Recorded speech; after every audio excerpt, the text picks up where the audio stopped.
الحمد لله رب العالمين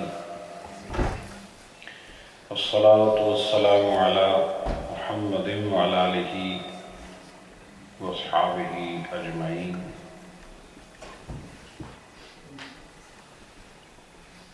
اما بعد، حاضرین مجلس، بآواز بلند ہدیہ درود و سلام بحضور دربار رسالت پیش کریں. السلام سیدی یا رسول اللہ وعلی آلہ واصحابہ سیدی یا رحمت للعالمین.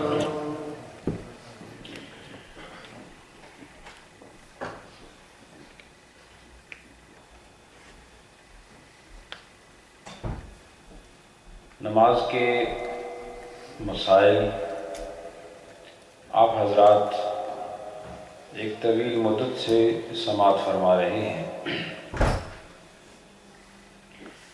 اور میں کوشش تو یہی کرتا ہوں کہ ہر مسئلے کو بیان کیا جائے، سوائے ان مسائل کے کہ جن کی عبارات دقیق ہیں اور ان کا تعلق علماء کے ساتھ ہے، اور وہ ان عبارات کو جان کر اگر کہیں مسئلہ درپیش ہو تو وہ عام مسلمانوں کو اس کی وضاحت فرماتے ہیں. لیکن بہر صورت یہ ایک سفر ہے جو یقیناً کامیابی کا سفر ہے. سبحان اللہ. بہر صورت یہ سفر علم شریعت کو سمجھنے اور عمل کی راہوں کو کھولنے کی خوبصورت تدبیر ہے. آپ سب لوگوں کا آنا اللہ کی قدرت اور اس رب کریم کا آپ کے دلوں میں اس پاکیزہ محفل کے اندر شرکت کے جذبات کو پیدا کرنا، یہ اللہ کی خاص آپ سب پہ عنایت ہے. آپ نے دیکھو کئی جگہیں ایسی جہاں انسان جانا نہیں چاہتا، لیکن پھر بھی دوستوں کے کہنے پر یا ساتھیوں کے بتانے پر چلا ہی جاتا ہے. تو کئی وہ لوگ ہیں جو اس مجلس میں باقاعدہ طور پر نہیں آتے، بس ہیلے بہانے سے وہ آ جاتے ہیں، اور ہیلا بہانہ جو مغفرت کا سبب بن جائے، ایسا ہیلا بہانہ ہر اس انسان کو ضرورت ہے جو گناہ گار ہے. بعض اوقات ہم آتے نہیں، بس اللہ کی قدرت اور اس کی چاہت سے اس کے گھر کا رخ کر لیتے ہیں. اس سے بھی مجھے یہی سمجھنے کو ملتا ہے کہ بندہ اپنی بہتری نہ چاہتے ہوئے بھی ایک ایسے رب کا بندہ ہے جو اس کی بہتری چاہتا ہے، اور کسی بہانے سے اور کسی ہیلے سے اسے اپنے گھر کا راستہ دے دیتا ہے. سبحان اللہ. اور وہ اس کے گھر میں آ کر پھر اسی کی بات کرتا ہے، پھر وہ بات کرتا ہے جس سے گھر والے کی ذات راضی ہوتی ہے. اور تمام عبادات میں افضل ترین عبادت آپ کو پتہ ہے نماز ہے، اور نماز روحانی طور پر ارتقائی منازل کو طے کرنے کے لیے یہ کنجی کی حیثیت رکھتی ہے. جس کو قلبی سکون چاہیے، جس کو دکھوں کا مداوع چاہیے، جسے پریشانیوں کا حل چاہیے، اسے چاہیے کہ وہ ہر چیز سے ناطہ جوڑ کر اللہ سے ناطہ جوڑ لے. ہر چیز سے ناطہ توڑ کر اللہ سے ناطہ جوڑ لے. اور اللہ سے ناطہ جوڑنا کیسا ہے، اللہ سے رشتہ داری کیسے ہے، اللہ کے ساتھ تعلق کیسے بنے گا؟ تو اللہ کوئی جسم تو ہے نہیں جسے بغل میں لے لو گے، اور اللہ کے ہاتھ نہیں کہ تم ہاتھ میں لاؤ گے، قدم نہیں کہ قدموں میں گر جاؤ گے، وہ تو ان چیزوں سے پاک ہے. تو جیسے اس کی ذات ہے ویسے اس کی ملاقات ہے، اور جیسی ذات ہے ویسی ملاقات ہے. دنیا والوں سے ملو تو ان کے پاس جاؤ، بغل گیر ہو، ہاتھ ملاؤ، آمنا سامنا ہوگا، ایک دوسرے کو دیکھو گے، یہ ملاقات ہے. اور رب کی ملاقات یہ ہے کہ صاف ہو جاؤ، ہاتھ دھو لو، منہ دھو لو، ناک میں پانی ڈال لو، چہرہ دھو لو، کوہنیوں سمیت ہاتھوں کو دھو لو، سر کا مسح کر لو، پاؤں کو صاف کر لو. اب اس قابل ہو گئے ہو کہ اس کے سامنے کھڑے ہو سکتے ہو. کھڑے ہو کے جب اللہ اکبر کہتے ہو تو یہ رب سے ملاقات شروع ہو جاتی ہے. یہی ملاقات ہے. اور اس ملاقات کو جو ملاقات سمجھ کے نماز پڑھے گا وہ نماز نہیں چھوڑ سکتا. چونکہ ایسا دنیا میں کوئی انسان نہیں جو اپنے محبوب سے ملاقات کا خواہش مند نہ ہو. کون ہے ایسا جو اپنے محبوب سے ملنا نہیں چاہتا؟ جس سے محبت ہو طلب زیارت رہتی ہے، جس سے محبت ہو طلب ملاقات رہتی ہے. اور جب ملاقات کی تمنا نہ ہو سمجھ لو کہ محبت میں کمی ہے. اس لیے بندے سے ملاقات کرنے کے لیے بندے کے پاس آنا پڑتا ہے، اور رب سے ملاقات کرنے کے لیے اس کے گھر جاؤ یا زمین پہ کہیں بھی قبلہ رو ہو کر نماز میں داخل ہو جاؤ، یہ رب سے ملاقات ہوتی ہے. اور جب رب سے ملاقات ہو تو پھر عنایات کا سلسلہ شروع ہو جاتا ہے، پھر برکات کا سلسلہ شروع ہو جاتا ہے. اسی لیے کہ نمازی کے چہرے پہ نور کیوں آتا ہے؟ کیونکہ وہ کسی کے ساتھ مسلسل ملاقات میں رہتا ہے، اور جس کی مجلس میں رہتا ہے وہ نور ہے، اور نور والے کے ساتھ رہنے والے کے چہرے پر خود نور آ جاتا ہے. اس لیے عبادت کی ترغیب دی جاتی ہے. نمازی کے چہرے پر نور ہوتا ہے. اور آپ کو پتہ ہے کہ صحبت کے اثر ہوتے ہیں. بروں کے ساتھ رہو گے، برائی کے اثرات آپ میں ہوں گے. اچھوں کے ساتھ رہو گے، اچھائی کے اثرات آپ میں ہوں گے. تو جو رب کے ساتھ رہتا ہو پھر اثر اس کا ہوگا جس کے ساتھ رہتے ہو. اسی لیے ساری دنیا میں جس مرضی کے پاس بادشاہوں کی مجلس میں چلے جاؤ، بڑے بڑے جاگیرداروں کی مجلس میں چلے جاؤ، کورے جاتے ہو کورے ہی لوٹ آتے ہو. اللہ کی محفل میں جاؤ، اللہ کی ملاقات کرو، اس کے ساتھ تعلق جوڑو. جب ملتے سے پہلے چہرے کا رنگ اور ہوتا ہے، ملنے کے بعد چہرے کی رونق اور ہوتی ہے. چونکہ اثرات وہ ہیں جو ربانی ہیں، اثرات وہ ہیں جو اللہ کی بارگاہ سے آئے ہیں، اور وہ نورانیت ہے دوسروں کے لیے اور کیفیت ہے اپنے لیے. بات سمجھے کہ نہیں؟ نورانیت اپنے چہرے کی نورانیت اپنے لیے نہیں ہوتی، اپنے لیے صرف قلب کی راحت ہوتی ہے. اپنا دل مطمئن ہونا ضروری ہوتا ہے، اپنی جان مطمئن ہونا ضروری ہوتی ہے. اور کامیاب انسان وہ ہے کہ جب اکیلا بیٹھا ہو، کوئی پوچھنے والا نہ ہو، اور وہ اپنے اندر خود فیصلہ کرے کہ مجھ سے زیادہ خوش قسمت کون ہے، مجھ سے زیادہ بابخت کون ہے، مجھ سے زیادہ اچھی قسمت والا کون ہے. کیونکہ میری پیشانی میں سجدوں کا نور موجود ہے، میری زبان پہ اس کا ذکر موجود ہے، میرے کانوں میں اس کی تلاوت آ رہی ہے، میرے دل میں اس کی یاد موجود ہے، روح میں اس کے جلوے رقص کر رہے ہیں. میں مطمئن ہوں اس لیے کہ نافرمان نہیں ہوں. وہ انسان جو اپنے آپ میں مطمئن نہ ہو، یہ وہ ہے جو ناکام ہے. آپ سب لوگ اللہ کے فضل و کرم سے اس کے دین کو سمجھنے والے اور اس کے گھر سے محبت کرنے والے، اس کی ذات سے چاہت کا سلسلہ جوڑنے والے لوگ ہیں. اسی لیے آپ اس کے گھر میں آئے ہیں. نماز اللہ سے تعلق کا خوبصورت ذریعہ ہے، اور تعلقات نبھانے کے لیے تعلقات کے معیار پہ پورا اترنا پڑتا ہے. اس تعلقات کے معیار کو پورا کرنے لیے فقہ کے مسائل بیان ہوتے ہیں. یہ فقہ کے مسائل کیوں بیان ہوتے ہیں؟ تعلق قائم کرنے کا سلیقہ ہوتا ہے. اگر کسی بڑے سے ملنا تو ایسے ہی اندر گھس جاؤ گے، اپنے چھوٹے مار سمجھ رہے کہ نہیں؟ ایسے جس کی حیثیت جتنی بڑی ہو اس کی ملاقات کے سلیقے اور طریقے بھی اتنے ہی بڑے ہوتے ہیں. اور اللہ کی ملاقات کے لیے نماز ہے، اور نماز کے کچھ سلیقے ہیں. ان سلیقوں کو فقہ کا نام دیا گیا ہے. یہ وہ مسائل. بہرحال میں آج ایک اہم موضوع شروع کرنے لگا ہوں، وہ ہے اس فتاوی عالمگیری کا 11واں باب، جو قضا نمازوں کے بیان میں ہے۔ کس بیان میں ہے؟ قضا نمازوں کے بیان میں ہے۔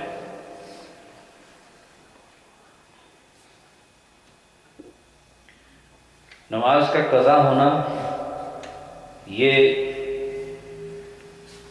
دو صورتوں سے ہوتا ہے۔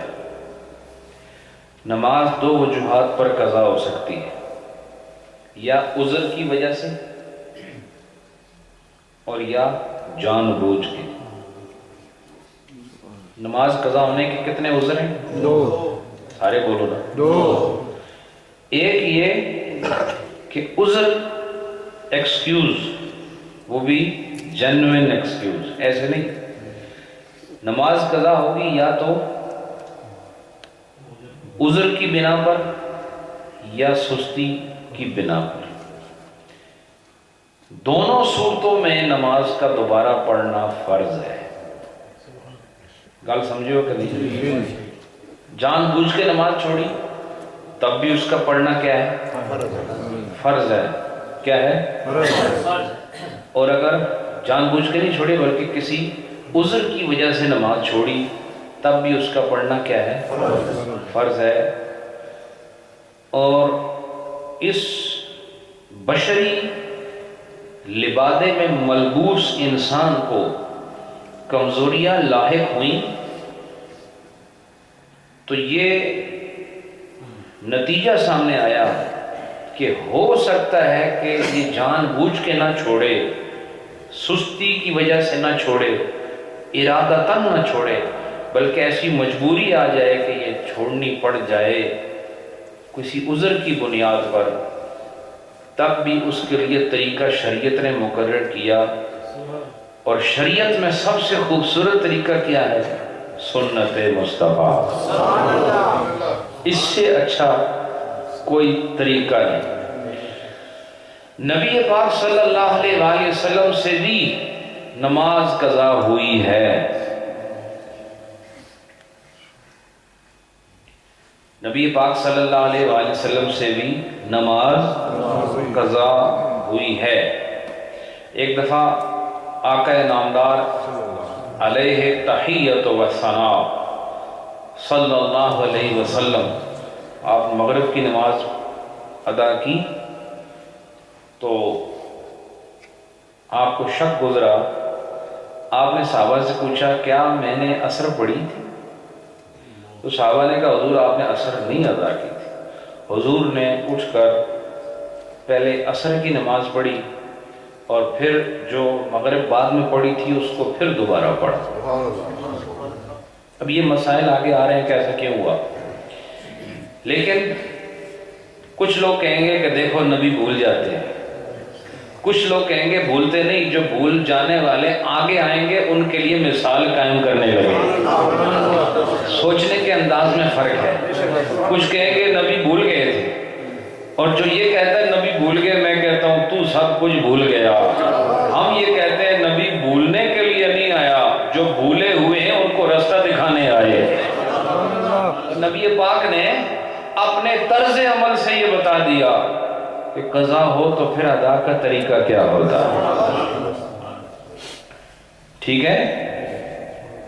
اور آپ شکر کرو کہ ایسے تمام مسائل کہ جن میں آپ کو لگے کہ یہ تو کمزوری کی بات تھی، حضور میں کیوں آ گئی، یہ کمزوری کے لیے نہیں، آپ کے لیے نمونہ مقرر کرنا تھا کہ میرے بعد تمہارے پاس کوئی نہ کوئی نمونہ رہ جائے۔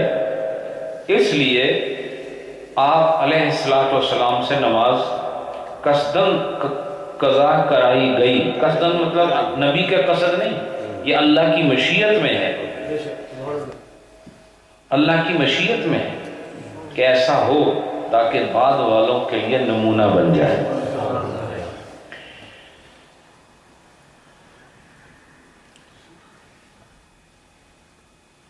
کل صلاۃ فاتت عن الوقت بعد وجوبها فیہ یلزمہ قضاؤها، کہتے ہیں کہ ہر وہ نماز جو کہ اپنے وقت کے اندر واجب ہو چکی تھی اور وہ فوت ہو گئی. فوت کا مطلب کیا ہوتا ہے؟ کسی چیز کا گزر جانا. فوت کا مطلب کیا ہوتا ہے؟ اپنے وقت کا پورے ہو جانے کو فوت ہونا کہتے ہیں. نماز کا جو پورا وقت ہے نا، جب یہ سارے کا سارا وقت گزر جاتا ہے تو وہ نماز کیا ہوتی ہے؟ فوت ہو جاتی ہے. اور ہم جب انسان کے لیے کہتے ہیں کہ وہ فوت ہو گیا، اس کا معنی بھی مرنا نہیں ہوتا، بلکہ اس کا جو وقت خدا نے دیا تھا جب وہ پورا ہو جاتا ہے تو ہم کہتے ہیں یہ پورا ہو گیا، فوت ہو گیا. اسی طرح نماز کا فوت ہونا مرنے کا معنی نہیں، وقت کے پورے ہونے کا معنی ہے. نماز فوت ہو گئی، ٹھیک ہے، وفات ہو گئی نماز کی. کیسے وفات ہو گئی؟ کہ جو اس کا اصل وقت تھا اس میں نہ رہی. مثلا ابھی جو ہم نے مغرب ادا کی ہے عشاء سے پہلے، یہ 6 بجے سمجھو اس کا وقت ختم ہوتا ہے، 5 بجے شروع ہوتا ہے. مثال دے رہا ہوں، میں ٹائم ٹیبل نہیں بتا رہا ہوں، ایسا 5 بجے شروع کرو، میں مثال دے رہا ہوں. 5 بجے مغرب شروع ہوئی، 6 بجے ختم ہوئی. 5 سے لے کے 6 تک مومن کو قرار نہیں آ سکتا جب تک کہ اسے ادا نہ کرے. مومن کی نشانی ہے. وہ سوچے وقت 1 گھنٹہ باقی ہے اور یہ میری ذمہ داری ہے. کتنی غفلت ہے، ایک ایک سیکنڈ گزر رہا ہے، گزر رہا ہے، گزر رہا ہے. یہ اپنے وقت سے نکلنے والی ہے. نماز اپنے وقت سے جانے والی، اور انسان آرام سے بیٹھا نہیں. مومن جس کا ہوش سلامت ہے اور جس کا ایمان تازہ ہے، وہ کہتا نہیں جانے والی. خزانے کو کوئی بھی جانے نہیں دیتا، پکڑ کے رکھتا ہے. اور مومن وہی ہے جو اپنے آخرت کے خزانے کو نکلنے نہ دے، اسے پکڑ لے. لیکن خدا کا کرم دیکھو، وہ خزانہ جو ہاتھ سے نکل گیا، خدا کہتا ہے اجے مرے تو نہیں، پڑھ لو. اجے مرے تو نہیں نا، اجے تسی گزرے تو نہیں نا، اجے قبری تو نہیں نہ پہنچے، کوئی بات نہیں، ابھی بھی وقت ہے. یہ اپنے وقت سے گزر گئی ہے. ہونا تو یہ چاہیے کہ جو نماز اپنے وقت سے چلی جائے پھر اس کو ادا کرنے کا کوئی طریقہ نہ رہے، کوئی طریقہ نہ رہے. لیکن خود یہ تو عدل ہے، لیکن رب کا فضل یہ ہے کہ گزر گئی تو کوئی بات نہیں، تو ابھی زندہ ہے، بعد میں پڑھ لے، پھر بھی ہم قبول کر لیں. بعد میں پڑھ لیں پھر بھی قبول کریں گے. لیکن یاد رکھو، مومن کی علامت ہے کہ وہ جب وقت نماز ہوتا ہے، اس کی روح کو اگر بے چینی نہیں تو سمجھو کہ ایمان کی چنگاری بجھی ہوئی ہے. اور مومن کی نشانی جب تک 5 نمازیں پوری نہ کر لے، یہ آرام سے نہیں بیٹھتے. ایک کانٹا سا چبھا رہتا ہے. جو 5 وقت کے نمازی ہو، میری بات مانتے ہو کہ ایک کانٹا سا نہیں چبھا رہتا ہے کہ آج پوری نہیں ہوئی، اور جب یہ پوری ہو جاتی ہیں وہ کانٹا نکل جاتا ہے، فجر تک سکون میں رہتا ہے. اور جو ہی فجر کا وقت شروع ہوتا ہے یہ کانٹا پھر دل میں داخل ہو جاتا ہے. تو کیا خیال ہے، ایسا کانٹا ان کانٹوں سے بہتر نہیں جو جہنم کے کانٹے ہیں، جو ہمیں بے قرار رکھتا ہے اس دنیا میں کہ اپنی نماز پوری کرو. اور نماز پوری کرنے والا انسان اگر مطمئن رہتا ہے تو مطمئن رہنا اس کا حق ہے. اور اگر بے نمازی اور صبح سے شام تک اللہ کی نافرمانی، اور اذانیں بھی ہو رہی ہیں اور یہ بیٹھا ہوا ہے، اقامتیں ہو رہی ہیں یہ بیٹھا ہوا ہے، محراب میں امام کھڑا ہو گیا یہ بیٹھا ہوا ہے، امام نے تکبیر تحریمہ ادا کر لی یہ بیٹھا ہوا ہے، وہ رکوع میں گیا یہ بیٹھا ہوا ہے، وہ سجدے میں گیا یہ بیٹھا ہوا ہے، وہ سلام پھر گیا یہ پھر بھی بیٹھا ہوا ہے. بڑی کمزوری ہے، بڑی ناکامی ہے، بڑی غربت ہے، بڑی لاچاری ہے. اگر اپنے آپ کو کامل انسان بنانا ہے تو ادھر حی علی الفلاح اور حی علی الصلاح کی آواز آئے تو دل بے قرار ہو جائے، اور قرار اس وقت آئے جب یہ السلام علیکم ورحمۃ اللہ پڑھے، نماز مکمل آئے تو پھر قرار آئے. اب یہ کہتے ہیں، میں پھر مسائل کی طرف آ رہا ہوں، لیکن چونکہ مسئلہ بڑا ضروری ہے، نمازیں فوت ہو رہی ہیں ہر آدمی کی، اس لیے احتیاط کی ضرورت ہے.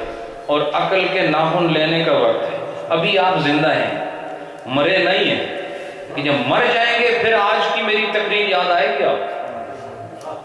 ابھی زندہ ہیں آپ, ابھی کان سن رہے ہیں, آنکھیں دیکھ رہی ہیں, قوت فیصلہ موجود ہے, پڑھنا چاہو تو موقع بھی ہے. ابھی اٹھ کے ابھی شروع کرو تب بھی موقع ہے.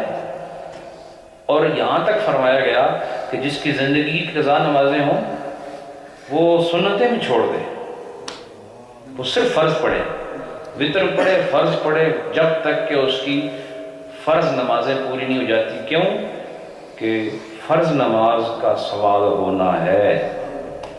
فرض نمازیں پڑھو اللہ کی بارگاہ میں. پھر کتنی مزے کی بات ہے, کبھی آپ نے ایسا سوالیہ پرچہ بھی دیکھا ہے, ایسا کوسچن پیپر بھی دیکھا ہے کہ جس میں ایک ہی سوال حل کرنے سے سارے حل ہو جائیں؟ دنیا میں ایسا کوئی پیپر کسی ایگزامینر نے اب تک ڈرافٹ نہیں کیا. کسی ایگزامینر نے آج تک ایسا کوسچن شیٹ نہیں ابھی تک بنائی ہے کہ جس میں کوسچن تو بہت سارے ہوں لیکن وہ ٹاپ پہ لکھے کہ یہ پہلا سوال تمہارا حل ہو گیا تو سارے خود بخود حل ہو جائیں گے. کوئی یہ لکھنے کی جرت نہیں کرتا, ہر سوال الگ ہوتا ہے. اللہ تعالیٰ نے ایک ایسا خوبصورت پرچہ تیار کیا جو اس کے سرے پر دیکھو تو نماز نظر آتی, اور حضور کی حدیث پھر بتاتی ہے کہ جس کی یہ پہلی منزل, پہلا سوال حل ہو گیا باقی سارے بھی حل ہو جائیں. اس واسطے جس اپنی آخرت چیک کرنی ہے اپنی نمازیں چیک کریں, جس اپنی قبر دیکھنی ہے وہ اپنی نمازیں دیکھیں, اور جس اپنی موت دے مرحلے نو چیک کرنا وہ اپنی نمازوں کو دیکھ لے. زیادہ لمبے چوڑے حساب کتاب کی ضرورت نہیں, نمازوں کو دیکھ لو, ہر باقی تمام مسئلہ خود بخود حل ہو جائے. ہر وہ نماز جو فوت ہو گئی اپنے وقت سے, وہ وقت کے جس میں وہ واجب ہوئی تھی. نماز کب واجب ہوتی ہے؟ ٹائم پہ. ٹائم پہ. ماشاءاللہ حاجی صاحب ادھے مفتی ہیں ماشاءاللہ, اتنے رہے تو پورے بن جا سکتے. یہ اچھی انہوں نے بڑی عالمانہ بات کی ہے.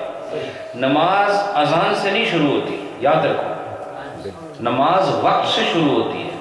ہو سکتا ہے کوئی اذان نہ دے تو نماز نہیں پڑھنی.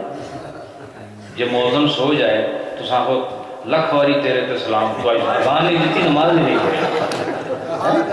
کبھی اس لیے مؤذن کی اذان پر نماز واجب نہیں ہوتی, وقت شروع ہونے پر نماز واجب ہوتی ہے. یہ علمی مسئلہ ہے کہ نماز کس چیز سے شروع ہوتی ہے, کب واجب ہوتی ہے, وقت سے. جیسے وقت داخل ہوا نماز واجب ہو گئی. ٹھیک ہے, چونکہ مؤذن غلطی کر سکتا ہے لیکن سورج غلطی نہیں کر سکتا. اس طرح ہوا, کئی دفعہ ہوا کہ ہم دوڑے چلے آئے, وضو کیا, دوڑے, دیر ہو گئی, مسجد میں آئے تو ایک اللہ کا بندہ نہیں, تو جب گھڑی دیکھی تب 2 گھنٹے باقی تھے, نیند سے اٹھے. ایسا میرے ساتھ بھی ہوا ہے. تو یہ میری کمزوری ہے نا, لیکن سورج کو اللہ نے ہر کمزوری سے پاک رکھا ہے. اس نے اپنے ٹائم پہ طلوع ہونا ہے, اپنے ٹائم پہ غروب ہونا ہے. ٹھیک ہے, اس میں کمی نہیں. اس لیے فرمایا کہ نماز واجب کس پر ہے, وقت پر ہے, مؤذن کی اذان پر نہیں. ٹھیک ہے, مؤذن اذان پہلے بھی دے سکتا ہے, لیٹ بھی دے سکتا ہے. تو آپ نماز بہرحال پڑھ سکتے ہیں جب واجب ہو جائے. یلزمہ قضاؤھا, تو ہر وہ نماز جو اپنے وقت کے اندر واجب ہو گئی اور فوت ہو گئی تو پھر اس کی قضا کر پڑھنا یہ لازم ہے. کیا ہے؟ بولو نا, کیا ہے؟ لازم ہے. سواؤن ترک عمدن او سہون, برابر ہے چاہے اس نے جان بوجھ کر نماز چھوڑی یا بھولے سے نماز رہ گئی, اس کی قضا پڑھنا کیا ہے؟ لازم ہے, فرض ہے. او بسبب نوم, یا نیند کی وجہ سے رہ گئی. تو کوئی کہے کہ نیند کی وجہ سے رہ گئی تو اب میں نہیں پڑھوں گا, نہیں, نیند کی وجہ سے بھی جو نماز رہ جائے اس کی قضا بھی پڑھنی ہے, لازم ہے, فرض ہے. وَسَوَاءٌ كَانَتِ الْفَوَائِدُ كَثِيرَةٌ أَوْ قَلِيلَةٌ، اور کہا کہ چاہے جو نمازیں وہ تھوڑی قضا ہوئی ہوں یا بہت ساری ہوئی ہوں، ہر حال میں ان کی قضا کو پڑھنا لازم ہے۔ کیا ہے؟ لازم ہے۔ تو آج کے بعد میں مسائل ابھی بتا رہا ہوں آپ کو، آج کے بعد قضا نمازوں کے پڑھنے کا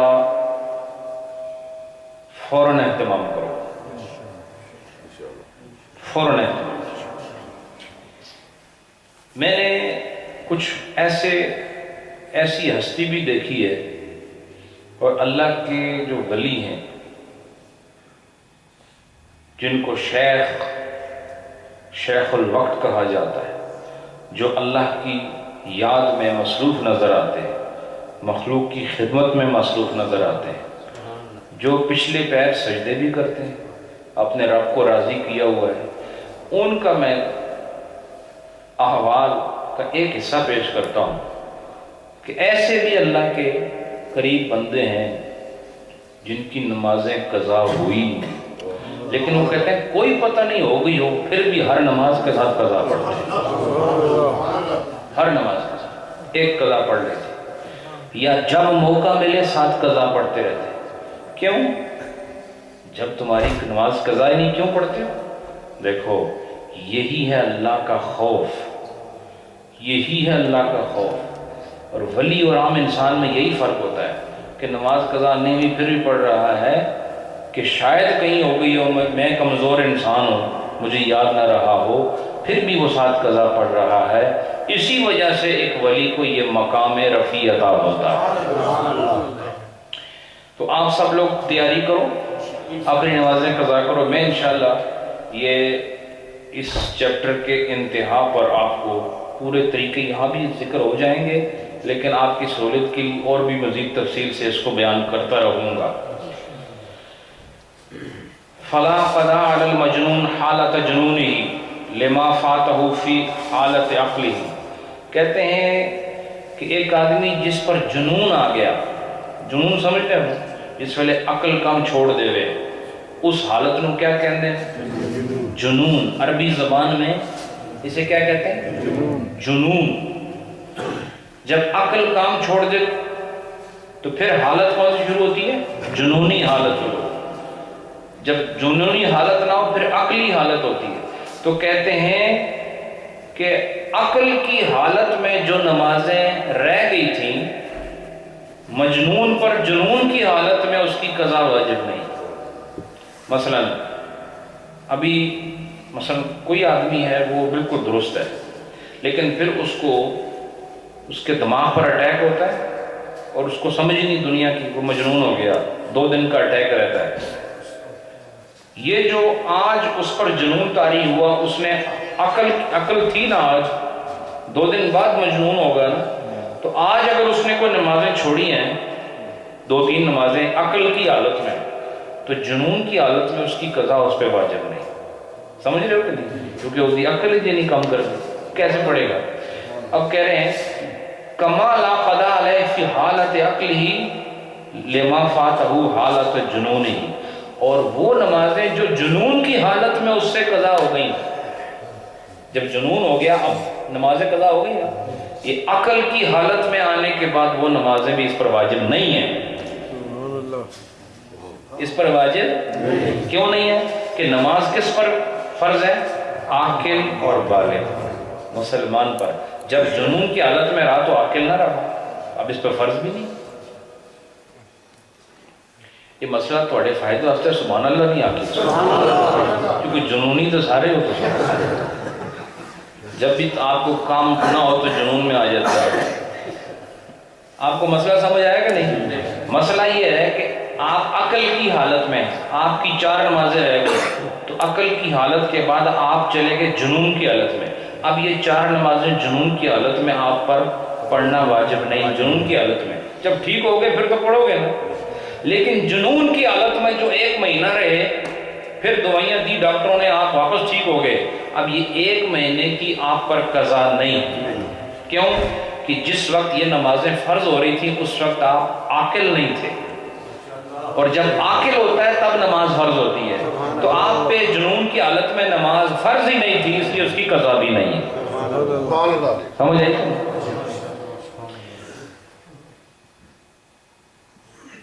تو ایسا اگر ہو کوئی مجنون آدمی ہو 1 سال پاگل رہا، ٹھیک ہے، تو سامنے آپ کو 1 سال تو پاگل رہے تو 1 سال کی قضا پڑھو پھر پاگل ہو جائے، سمجھ آئی نا؟ اس واسطے ایک مسئلہ نہ دسے ہو ہو سکنا پڑے تو کیس ہی کر چھوڑے۔ اس کے بعد فرمایا ولا علی المرتد ما فاتہ زمن ردتی، یہ مسئلہ بھی سن لو بھائی، اہم مسئلہ ہے۔ کہتے ہیں کہ ولا علی مرتد ما فاتہ زمن ردتی، ایک آدمی مسلمان تھا، ایک آدمی پھر نعوذ باللہ وہ مرتد ہو گیا۔ مرتد کنوں کہندے ہیں؟ جڑا کفر وچ لوٹ جائے، واپس کافر ہو جائے۔ ایک مسلمان کافر ہو جائے تو کفر میں مثال کے طور پر وہ 2 دن رہا، 2 دن بعد اس کو پھر ہوش آئی، مولوی صاحب نے یا کسی نے اس کو سمجھایا، اللہ کی توفیق سے واپس اسلام قبول کیا۔ اب یہ 2 دن کفر میں رہا ہے، مسلمان تھا، مسلمان کے بعد کافر ہوا، کفر کے 2 دن گزارے، 2 دن وچ 8 نمازاں ہوندیاں، کتنی ہوندیاں؟ 10۔ ماشاءاللہ، تانوں یہ بھی یقین کوئی نہیں، کتنی نمازیں ہوتی 2 دن میں؟ 10 نمازیں۔ تو 10، اب وہ واپس جب اسلام قبول کیا، اب یہ 10 نمازیں اس کے ذمہ واجب نہیں ہیں۔ کیوں نہیں ہے؟ کہ نماز اس پر فرض ہے جو مسلمان ہوتا ہے۔ سمجھ آئی؟ یہ مسئلے آپ نے پہلے نہیں سنے اور ان کو دل میں بٹھاؤ، یہ اہم قیمتی چیز ہے، ٹھیک ہے؟ حالت ارتداد میں جب آدمی کفر کی حالت میں ہو، اس میں جتنا کچھ اس نے نمازوں سے چھوڑ دیا وہ اسلام میں واپس آنے کے بعد اس پر لازم نہیں۔ اب آگے سنو، وَلَا عَلَى مُسْلِمٍ أَسْلَمَ فِي دَارِ الْحَرْبِ وَلَمْ يُصَلِّ مُدَّةً لِجَهْلِهِ بِوُجُوبِهَا، کہتے ہیں کہ ایک آدمی دار الحرب میں، جو کہ مسلمانوں کا ملک نہیں، جیسے برطانیہ ہے، امریکہ ہے، کہیں ایسے ملک میں جہاں اسلامی حکومت نہیں ہے، اسلامی عدالت نہیں ہے، اس کو کچھ پتہ نہیں، ایسے ملک میں ایک انسان اسلام قبول کیا اور اس کو نماز کے فرض ہونے کی خبر ہی نہیں، ایسے ہو سکتا ہے؟ ابھی جس طرح لوگ عیسائی ہیں لیکن ان کو پتہ ہی نہیں عیسائیت کیا ہوتی ہے، ان کو بس یہ پتہ ہے ہمارے پیرنٹس اور گرینڈ پیرنٹس وہ کرسچن تھے تو ہم بھی کرسچن ہیں، اور ان کو پوچھو کرسچینٹی کو ڈیفائن کرو تو they can't do it، وہ اس کو ڈیفائن نہیں کر سکتے کرسچینٹی کیا ہوتی ہے۔ ایسے ہی افسوس کی بات ہے، مسلمان بھی ہیں مسلمان لیکن اسلام کی ڈیفینیشن نہیں بتا سکتے۔ لیکن یہ کیس کچھ اور ہے، وہ کیا کہ ایک آدمی نے دار الحرب میں، غیر اسلامی ریاست میں، اس نے اسلام قبول کیا اور اس کو نماز کے واجب یا فرض ہونے کی خبر ہی نہیں ہے، تو پھر وہ ایک عرصے کے بعد مثلا دار الحرب میں 2 سال رہا، پھر دار الاسلام میں کسی اسلامی ملک میں گیا، تو وہاں جا کے اس نے بتایا کہ میں 2 سال سے مسلمان ہوں، تو لوگوں نے پوچھا 2 سال میں نمازیں، اس نے کہا نماز کیا ہوتی ہے؟ کہ نماز تو فرض ہوتی ہے، اس کو پتہ ہی نہیں تھا۔ تو اب یہ 2 سال کی نمازیں اس پر اس کی قضا نہیں ہے، قضا نہیں، قضا کب ہوتی؟ جب اس کو پتہ ہوتا کہ یہ مجھ پہ فرض تھی، یعنی جہالت کی وجہ سے۔ جہالت مطلب کیا ہوتا ہے؟ نہ جاننا، ویسے تو ہم گالی کے طور پہ کہتے ہیں نا جاہل، لیکن اصل میں جاہل کا مطلب ہوتا ہے کیا؟ نہ جاننے والا، جس کو ایک چیز کا پتہ نہیں ہے نا تو وہ جہالت میں ہوتا ہے، یعنی اس کو اس چیز کا پتہ ہی نہیں ہے، اس کو پتہ ہی نہیں کہ نماز فرض ہے، وہ حالت جہالت میں ہے، تو اب اس پر کیا ہے؟ اس کی قضا بولو نا نہیں ہے۔ ولا علی مغمى علیہ، اسی طرح جو بے ہوش ہو جائے، کیا بے ہوش ہو جائے اس پر بھی قضا نہیں ہے.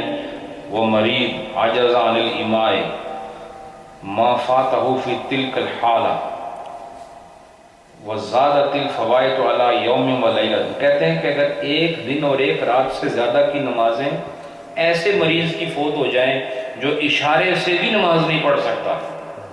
ایک دن اور ایک رات میں کتنی نمازیں ہوتی ہیں؟ 5. دن اور رات دونوں میں کتنی ہوتی ہیں؟ سوچ کے دسو. 5. ایک دن اور ایک رات میں کتنی نمازیں؟ 5. ماشاء پیچھے بھی شک ہے میں نے پتہ یقین نہیں. 5 نمازیں ہوتی ہیں. چونکہ ایک دن ایک رات جو ہے 24 گھنٹے ہوتے ہیں. کتنے گھنٹے ہوتے ہیں؟ 24 گھنٹے میں 5 نمازیں. ٹھیک ہے. تو جو کہتے ہیں کہ ایک دن اور ایک رات سے زیادہ نمازیں تو پھر کتنی ہوں گی؟ 6. چونکہ زیادہ تب ہوں گی جب 6 ہوں گی. تو جس مریض کی 6 نمازیں فوت ہو گئیں اور وہ مریض ایسا ہے کہ اشارے سے بھی نماز نہیں پڑھ سکتا, اتنا مریض ہو گیا. کیسا مریض ہے؟ اشارے سے بھی نماز نہیں پڑھ سکتا. تو پھر اس مریض پر ان نمازوں کی قضا نہیں. کیا قضا نہیں. اب میں 1-2 مسئلے اور بیان کر کے ختم کرتا ہوں. وَمِنْ حُكْمِهِ أَنَّ الْفَائِتَةَ تُقْضَى عَلَى الصِّفَةِ الَّتِي فَاتَتْ عَنْهُ. کہتے ہیں کہ ایک فوت شدہ نماز کو ادا کرنے کا حکم کیا ہے, وہ کیسے ادا ہوگی؟ ایک فوت شدہ نماز اس کو ادا کرنے کا حکم کیا ہے, کیسے ادا ہوگی؟ تو وہ کہتے ہیں جس صفت پر یہ قضا ہوئی تھی اسی صفت پر ادا ہوگی. یہ اس کا حکم ہے. جس صفت پر قضا ہوئی تھی, میں توڑے کو پوچھنا ہے ایک واسطے کان کھول کے رکھو. جس صفت پر قضا ہوئی تھی اس پر ادا ہوگی, مگر یہ کہ الا لعذر و ضرورت, مگر کسی ضرورت شرعی یا عذر کی بنیاد پر اگر یہ اسی صفت پر ادا نہ ہوئی تب بھی خدا قبول کر لے گا. کب, کس صورت میں؟ جب عذر ہو یا شرعی ضرورت ہو. اب قضا نماز کو اسی صفت پر پڑھنا جس پر وہ قضا ہوئی ہے, یہ کیا ہے؟ مثال سے اب بتاتے ہیں, چونکہ یہ ابھی حکم بتایا ہے, تشریح باقی ہے. وہ کیا ہے؟ فرما رہے ہیں فَيَقْضِي مُسَافِرٌ فِي السَّفَرِ ما فاتہ فی الحضر من الفرد الرباعی اربعاً. وہ کہتے ہیں کہ جس کیفیت اور جس صفت پر نماز قضا ہوئی تھی اسی صفت پر کیا کرنا ہے؟ بولو نا. اچھا, میں آپ کو پتہ ہے نا کہ میں ادھر اس لیے تو نہیں بیٹھا کہ آپ میری واہ واہ کریں, میں تو آپ کو بتانے کے لیے بیٹھا ہوں. تو اس واسطے میں ہو سکتا ہے کسی سے پوچھ لوں مسئلہ. اتنی بڑی مجلس سے خواری ہوگی, اچھی بات نہیں ہے. کان کھول کے سنو. جس صفت پر نماز قضا ہوئی اسی صفت پر ادا کی جائے گی. مثال کے طور پر ایک مسافر نماز پڑھ رہا ہے اور اس نے سفر شروع کیا آج شام 7 بجے اور یہاں سے وہ لندن جا رہا ہے, لیکن اس کی مغرب کی اس کی عصر کی نماز باقی تھی. کون سی؟ مغرب کو راستے میں آ رہی ہے لیکن عصر کی نماز اپنے گھر میں فوت ہو گئی. اب یہ عصر کی نماز جو ہے اگر سفر میں پڑھے تو کتنی پڑھے گا؟ 2. تو کدے پڑھی نہیں نا, پتہ ہی کوئی نہیں تھا. سفر آپ گھر میں نہیں پڑھتے, سفر میں کتنے پڑھیں گے؟ اگر 4 رکعت کو چلو اللہ آپ کے دل میں ڈال ہی دے کہ چلو زندگی کا دن نہیں پڑھی, آج چلو موٹر وے پر سائڈ سے کسی جڑی کیا کہنا سروس تک کھلا کے چلو آج زندگی دی قسم توڑ ہی دئیے اور سفر بھی پڑھ لئیے. تو یہ بھی ایک مومن کی نشانی ہے کہ اس کی گاڑی میں کہیں نہ کہیں مصلی ضرور ہونا چاہیے. میں صحیح بات کروں, اس ملک میں رہتے ہو, اس ملک کو اپنے جان دو گے, ایمان دو گے, سب کچھ دے دو, نہیں, اس ملک کی جو سہولت ہے اس کو حاصل کرو اور اپنی اصل نہ چھوڑو۔ اصل ایمان ہے، اسلام ہے۔ ہماری گاڑی میں مصلی ہے، ہماری گاڑی میں خوشبوئیں رکھی ہوتی ہیں، ڈرنکس رکھی ہوتی ہیں، لمبا سفر ہے، لیکن درویش کی گاڑی میں مصلی ضرور ہوتا ہے انشاءاللہ۔ بارہ، اور میں یہ ویسے نہیں کہتا، کہیں گے یہ تقریر کرتا ہے، یہ بار گاڑی کھڑی ہے، اس میں جا کے دیکھو کوزہ بھی رکھا ہوا ہے، مصلی بھی رکھا ہوا ہے، جا کے دیکھو، یہ بار کھڑی ہے گاڑی۔ میں اس لیے کہہ رہا ہوں کہ جو کہہ رہا ہوں اس پر الحمدللہ عمل بھی کرتا ہوں، کوشش یہی ہوتی ہے۔ تو میں یہ کہہ رہا ہوں کہ آپ یہاں سے لندن جا رہے ہیں، راستے میں کون سی نماز آ رہی ہے؟ مغرب کی، اور عصر آپ تھوڑی کھنج گئی۔ اب جب یہ فوت ہوئی آپ سے عصر کی نماز، تو کس صفت پر فوت ہوئی تھی؟ آپ قیام میں تھے یا سفر میں تھے؟ یعنی آپ اس وقت گھر میں ہی تھے نا۔ تو جب یہ فوت ہوئی تو یہ کس صفت پر تھی؟ پوری پڑھنی ہے۔ تو آپ راستے میں آپ پڑھو گے تو اس کو اسی صفت پر پڑھو گے جس پر یہ قضا ہوئی، تو وہاں جا کے بھی پوری پڑھو گے راستے میں۔ یہ ہے جس صفت پر قضا ہوئی اسی پر ادا کرو۔ اچھا، اب آپ گھر واپس آ گئے، گھر واپس آئے، راستے میں آپ کی عشاء کھل گئی۔ اب یہ کس صفت پر، یہ نماز کس صفت پر قضا ہوئی؟ سفر میں یا قیام میں؟ دو دی حالت قضا ہوئی یا چار دی حالت؟ دو دی حالت، یعنی عشاء دے چار کتنے پڑھو گے؟ دو پڑھو گے۔ حالت کیڑی ہے؟ سفر والی ہے۔ ہن گھر آ کے یعنی آپ نے گھر آ کے چار پڑھنے نہیں، جس حالت وچ قضا ہوئی سی اسے حالت ہی تسی انہوں ادا پڑھنا ہے۔ گھر آ کے بھی تسی چار نہیں پڑھنیاں، دو ہی پڑھنی۔ یہ ہے اس کا مطلب کہ جس سمت نہیں اللہ صفت ہے، یہ میرے شاگرداں دا یہ حال، جس صفت پر قضا ہوئی تھی بولو نا، اور اسی صفت پر الا لضرورت، لیکن کبھی کوئی ضرورت شرعی آ جائے، الا لعذر، یا کوئی عذر آ جائے، پھر اور بات ہے، اس کی بھی مثال آ جائے گی۔ اچھا، والمقیم فی الاقامت ما فاتہ فی السفر منہا رکعتین والقضاء فرض فی الفرض، والقضاء فرض فی الفرض، فرض کی قضا بھی فرض ہے۔ فرض کی قضا مثلا عشاء کے 4 رکعات فرض ہے نا، اس رہ گئے تو اس کی قضا پڑھنا کیا ہے؟ پچھلے میں یقین کوئی نہیں، 4 فرض رہ گئے تو اس کی قضا کیا ہے؟ فرض ہے۔ پھر وواجب فی الواجب، اور واجب کی قضا واجب ہے، وسنت فی السنت، اور سنت کی قضا سنت۔ فرض کی قضا فرض ہے، واجب کی قضا واجب ہے، اور سنت کی قضا سنت۔ اب میں اس کی تشریح کرتا ہوں، تشریح لمبی نہیں ہونے لگی، اس واسطے لا حول ولا قوت پڑھنی لوڑ دی۔ فرمایا یہ کیسے؟ انشاءاللہ یہ ابھی آپ کو سمجھ آ جائے گا۔ مثال کے طور پر 4 فرض آپ کے قضا ہوئے عشاء کے، اب یہ 4 فرض دوبارہ پڑھنا کیا ہے؟ فرض ہے۔ تو فرض کی قضا کیا ہوئی؟ اچھا، 3 وتر بھی ہیں اس میں، کیا ہے؟ 3 وتر بھی ہیں، یہ 3 وتر قضا ہوئے تو اس کی قضا پڑھنا بھی واجب ہے، کیونکہ واجب کی قضا واجب ہے۔ لیکن وہ سنت جس کا وقت ابھی باقی ہے، وہ سنت کہ جس کا وقت ابھی باقی ہے اور آپ نے فرض پہلے پڑھ لیے تو وہ بھی فوت ہو گئے، اس کو پڑھنا سنت ہے۔ اس کو پڑھنا کیا ہے؟ مثال کے طور پر کہ آپ کی فجر کی نماز قضا ہوئی، تو فجر میں 2 سنت ہوتے ہیں نا پہلے، تو آپ نے یہ جو فجر کے 2 فرض ہیں یہ ادا کر لیے، اس سنتوں کا وقت ظہر کے وقت کے داخل ہونے سے پہلے تک ہے۔ جس نے ان 2 سنتوں کو پڑھ لیا تو یہ اس نے سنت پر عمل کر لیا۔ اس سنت کو ادا کرنا سنت ہے، کیا ہے؟ اسی طرح کسی نے 4 فرض پہلے پڑھ لیے اور زور سے پہلے جو 4 فرض تھے وہ چھوڑ دیے. سوری سن رہے کچھ ہوش والے بھی بیٹھے ہیں. 4 فرض زور میں ہوتے ہیں, ان سے پہلے کتنی سنتیں ہوتی ہیں؟ 4 سنتیں ہوتی ہیں. کسی آدمی نے شروع ہی 4 فرض سے کیا, 4 فرض پڑھ کے 2 سنت پڑھے, اس کے بعد چلا گیا, بعد میں یاد آئی کہ 4 سنت میرے رہ گئے.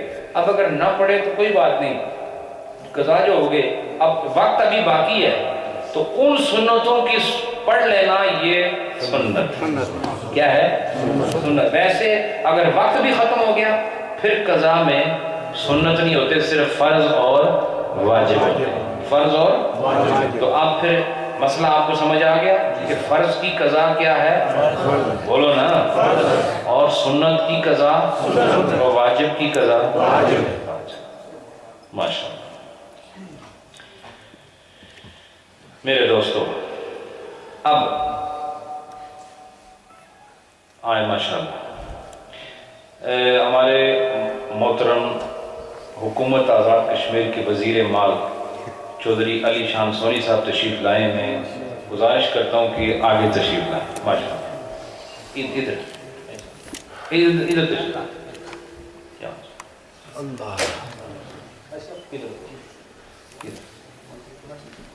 ماشاء اللہ.